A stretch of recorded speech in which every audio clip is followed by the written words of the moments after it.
Hi, I'm Joe. As many of you know, my whole life I've always been skinny, like really skinny. And over the last several years, I've tried literally everything to try and get bigger. Every diet plan, every workout plan. Some stuff worked and some really didn't. But now I'm here. Not the biggest guy in the world, but 30 kilos heavier than the guy on the left. You see, I know firsthand how hard it is to bulk up as a skinny guy. So in this video, I want to share with you everything that worked for me. This is my ultimate guide for skinny guys trying to bulk up. Okay, so this video is going to be split up into 3 parts: diet, training, and other. Let's start with the most important, diet.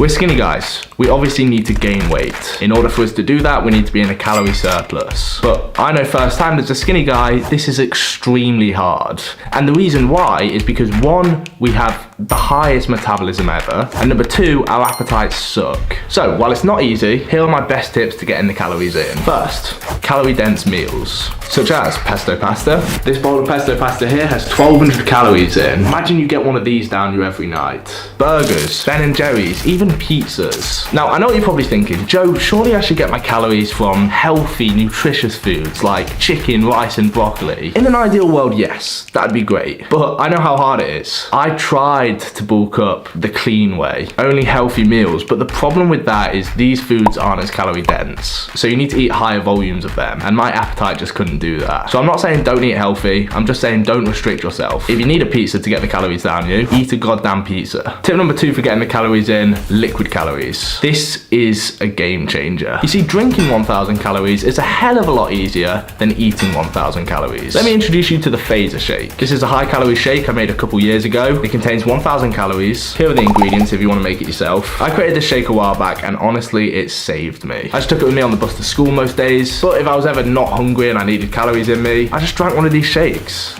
Tip number 3. Protein. This is obviously so important for the gym, and a general rule of thumb is you want to be getting a gram of protein per pound of body weight. For example, I weigh 176 pounds now, so I want to get about 176 grams of protein in me a day. Okay, we have the meals, we have the high calorie shakes, and we know how much protein to get in. But we still have the problem of having a shit appetite. I personally used to just chuck half my food in the bin because I got way too full up. So here's my tips to increasing your appetite. Tip number 1, a very, very simple one: drink a lot of water. If you want to eat more, you need to train your stomach to expand. Drinking water does that. It expands the stomach, meaning you can physically get more food inside of you. Tip number 2 for increasing your appetite: set a 5-minute timer. Now, let me explain. When you eat, most of the time you have distractions, such as your mobile phone, the TV, books, etc. This results in you eating your meal slower. The slower it is to eat, the more time the brain has to realize how much food it's consuming, and then it's going to tell your body that it's full up. But if you cut out all your distractions and just purely focus on getting your meal down as fast as possible, you can eat more before your brain starts to realize that it's getting full. So for all your meals, put your headphones on, get a banging tune on, and then set a 5-minute timer. For those 5 minutes, you're focusing on nothing but purely getting the food in your body. This sounds weird, but honestly, it helped me massively. That's pretty much it for diet. If you do want some more ideas for high calorie foods, I've made tons of videos on it, and I'll leave the links to them in the description. Let's go on to training next. The common mistake I see guys do is they run something called the bro split. This is where you split your workouts into only one muscle group per session. For example, Monday chest, Tuesday back, Wednesday legs, Thursday shoulders, Friday arms. You see only one muscle group each session. And the reason this sucks is because it's restricting you to only training each muscle group